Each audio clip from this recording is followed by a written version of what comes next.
എത്ര വിളിച്ചിട്ടും അകത്തു നിന്നൊരു പ്രതികരണവുമില്ലായിരുന്നു. എന്നാൽ ആ സമയമെല്ലാം അവൻ്റെ ടെൻഷൻ റാമിന് സഹിക്കാവുന്നതിലും അപ്പുറമായിരുന്നു. തൻ്റെ പ്രാണന് എന്തെങ്കിലും ആപത്ത് സംഭവിച്ചോ എന്ന ചിന്തയായിരുന്നു അവന്. കാരണം ശത്രുക്കൾ ഉള്ളതാണ്. അവർ എങ്ങനെയെങ്കിലും അകത്ത് കയറി അവളെ വേദനിപ്പിച്ചോ എന്ന ഭയം അവനിൽ വന്നു മൂടി. പെട്ടെന്നാണ് അവന് തൻ്റെ കയ്യിൽ സ്പെയർ കീ ഉണ്ടല്ലോ എന്ന് ഓർമ്മ വന്നത്.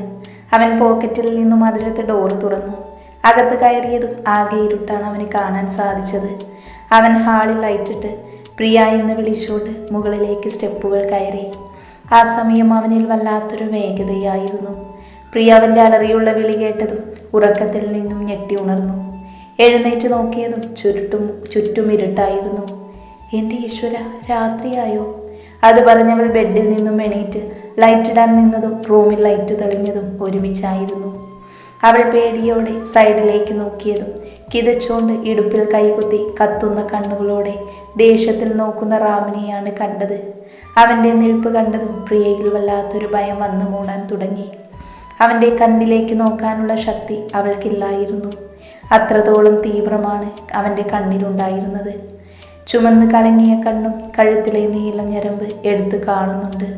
വിയർത്ത് കുളിച്ച് ആകെ കൂടെ വല്ലാത്തൊരു ഭാവം. ഇതുവരെ കാണാത്തൊരു മുഖമായിരുന്നു അവൻ്റെ. പ്രിയ പേടിയോടെ ബെഡിൽ നിന്നും എണീറ്റതും ഡി റാം ഓടി വന്ന് അവളുടെ കവളിൽ ആഞ്ഞടിച്ചതും ഒരുമിച്ചായിരുന്നു. പ്രിയ തീരെ പ്രതീക്ഷിക്കാത്തത് കൊണ്ട് നേരെ ബെഡിലേക്ക് വീണു.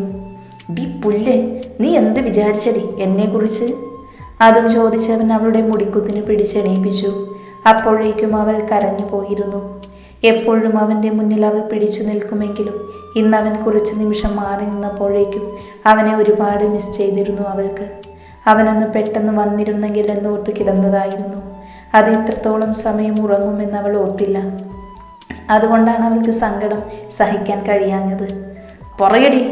പെട്ടെന്ന് അവൻ്റെ അലർച്ച കേട്ടവൾ അവൻ്റെ കണ്ണിലേക്ക് ദയനീയമായെന്ന് നോക്കി. ഞാനെത്ര ടെൻഷൻ അടിച്ചു എന്നറിയുമോ നിനക്ക്?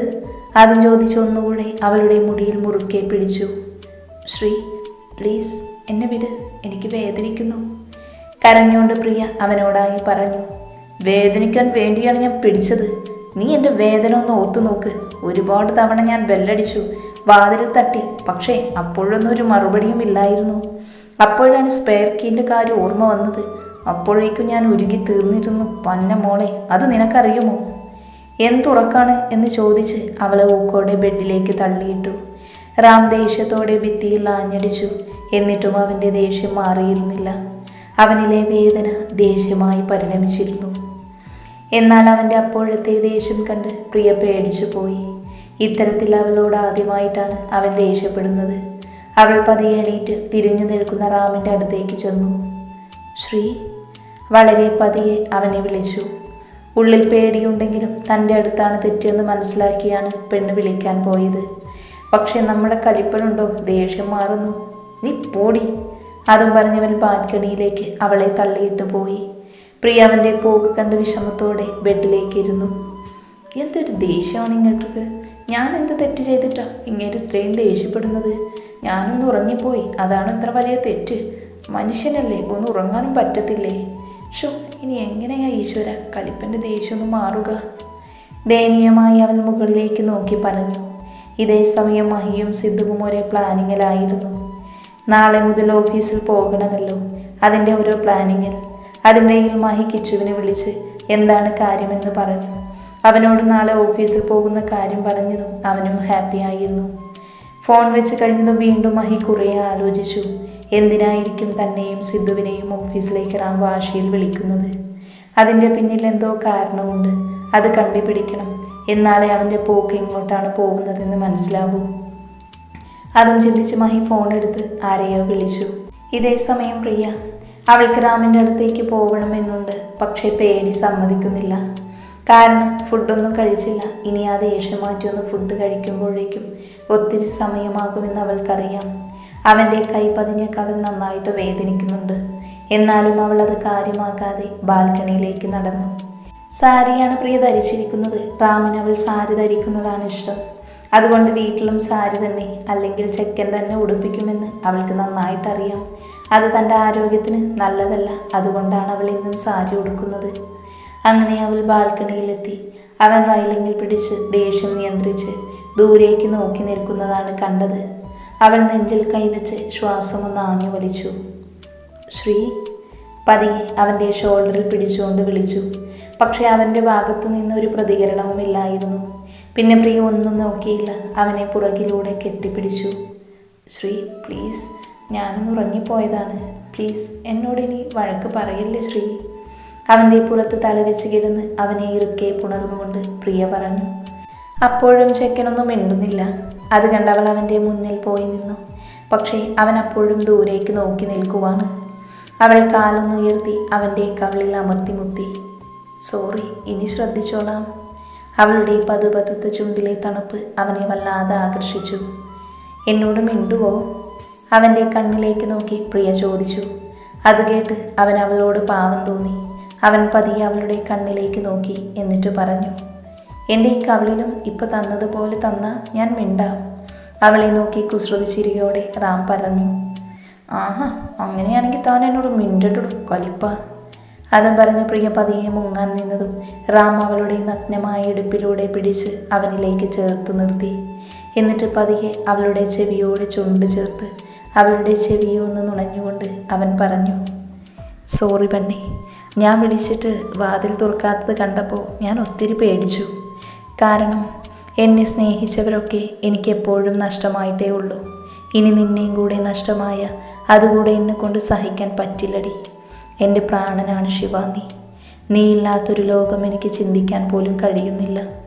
അത്രത്തോളം നിന്നിൽ എൻ്റെ ലോകം ചുരുങ്ങിപ്പോയി ശിവ. ആ ദേഷ്യത്തിലും സങ്കടത്തിലും അടിച്ചു പോയതാണ് പെണ്ണെ. നിനക്കൊത്തിരി വേദനിച്ചോടി. സോറി. അവളുടെ കവിളിൽ പതിയെ തലോടിക്കൊണ്ട് റാം പ്രണയത്തോടെ പറഞ്ഞു. അതിന് പ്രിയ മനോഹരമായൊന്ന് പുഞ്ചിരിച്ചു. അത് കണ്ട് അവൻ്റെ ചുണ്ടിൽ വശ്യമായൊരു പുഞ്ചിരി വിരിഞ്ഞു. അതിനനുസരിച്ച് അവൻ്റെ കൈ അവളുടെ നഗ്നമായ പഞ്ഞി പോലെയുള്ള വയറിൽ തലോടിക്കൊണ്ടിരുന്നു. പ്രിയയിൽ അതൊരു വിറയൽ സൃഷ്ടിച്ചു. ശ്രീ പ്ലീസ്, ഫ്രഷായി വാ, ഫുഡ് കഴിക്കണ്ടേ? അവൾ എങ്ങനെയോ അവനിൽ നിന്ന് പിന്മാറാൻ ശ്രമിച്ചുകൊണ്ട് പറഞ്ഞു. ആഹാ, എൻ്റെ പെണ്ണ്, അങ്ങനെ അങ്ങ് പോയാലോ? എന്നെ കൊതിപ്പിച്ച് നീ പോവാ എന്ന് വിചാരിക്കേണ്ട പെണ്ണെ, അതിനെ ഞാൻ സമ്മതിക്കില്ല. അതും പറഞ്ഞ് അവളെ ചുമരിലേക്ക് ചേർത്ത് നിർത്തി അവൻ മുട്ടുകാല് കുത്തി നിലത്തേക്കിരുന്നു. അവൻ എന്താണ് ചെയ്യാൻ പോകുന്നത് എന്നോർത്ത് അവൾ മിഴിച്ചു നിന്നു. പെട്ടെന്നാണ് അവളുടെ വയറിലെ സാരി മുകളിലേക്ക് മാറ്റി അവൻ്റെ ചുണ്ട് വയറിലേക്ക് അമർന്നത്. അവളിൽ നിന്നറിയാതെ ശബ്ദം പുറത്തേക്ക് വന്നു. ആ ശബ്ദം അവനെ കൂടുതൽ അവളിലേക്ക് അടുപ്പിച്ചു. അവൻ്റെ നാവും ചുണ്ടും അവളുടെ വയറിൽ എന്തിനോ വേണ്ടി അലഞ്ഞു നടന്നു.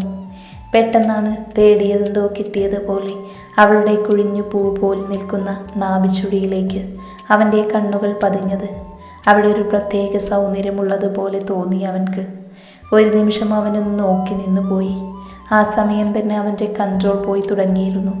അവൻ തൻ്റെ നാവാഗർത്തത്തിലേക്ക് കുത്തിയിറക്കി. ശ്രീ വേണ്ട. തള്ളവിരലിനാൽ ഒന്ന് ഉയർന്നു പൊങ്ങി അവൾ. അടിവയറ്റിൽ നിന്നും എന്തോ ഒന്ന് ഉരുണ്ട് കയറുന്നത് പോലെ അവൾക്ക് ഫീൽ ചെയ്തു.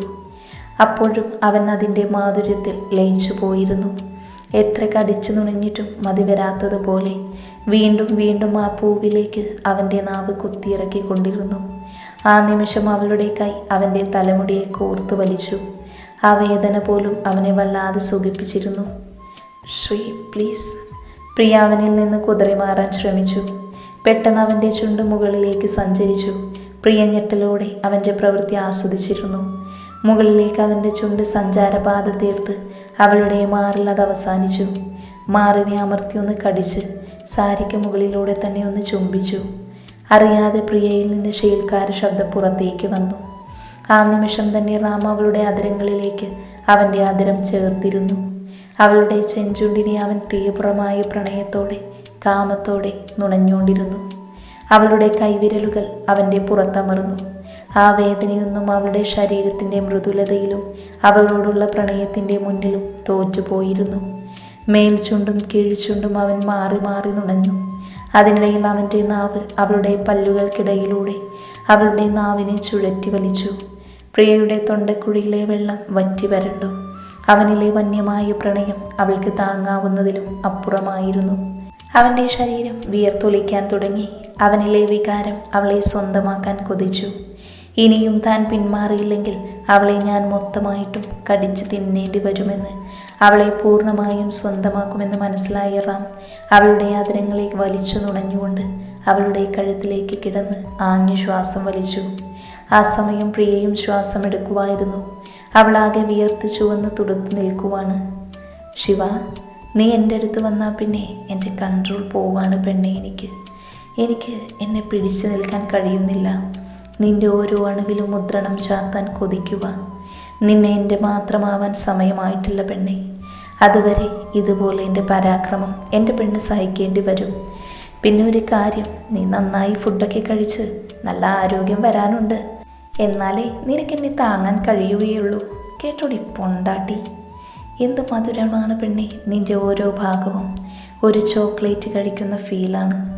എന്തായാലും എൻ്റെ പൊന്നുമോളെ കുറേയേറെ വിയർക്കാനുണ്ട്. ഇതൊക്കെ ചെറിയൊരു ട്രയലാണ്. ഒറിജിനൽ ഓൺ ദ വേ ആണ്. ഓക്കെ? അത് പറഞ്ഞ് അവളുടെ തെളിഞ്ഞ് കാണുന്ന കഴുത്തിലെ ഞരമ്പിനെ കടിച്ചു നുണഞ്ഞു വിട്ടു. അപ്പോൾ എൻ്റെ പെണ്ണ് പോയി ഫുഡ് എടുത്ത് വെക്ക്, ഞാനേ ഒന്ന് ഫ്രഷ് ആവട്ടെ. പിന്നെ ഇന്നത്തേത് ചെറിയൊരു ശിക്ഷയായി കൂട്ടിക്കോ എന്നെ ടെൻഷനാക്കിയതിന്. അവളുടെ ഇടുപ്പിൽ ഒന്ന് നുള്ളിക്കൊണ്ട് അവളിൽ നിന്ന് വിട്ടുമാറി. അവൾ കിട്ടിയ ഗ്യാപ്പ് വെച്ച് ഓടി രക്ഷപ്പെട്ടു. അവളുടെ ഓട്ടം കണ്ട് റാം ഒരു നിമിഷം ചിരിച്ചുപോയി. ഛേ, എന്തൊരു വൃത്തികെട്ട മനുഷ്യനാണിങ്ങേര്. അവൾ നാണത്തോടെ മുഖത്തെ വിയർപ്പെല്ലാം കഴുകിക്കൊണ്ട് മനസ്സിൽ പറഞ്ഞ് താഴേക്ക് പോയി. ആ സമയം അവളിൽ അനു എന്തിനായിരിക്കും ഇവിടെ നിന്ന് മാറി നിന്നത് എന്ന ചിന്തയായിരുന്നു.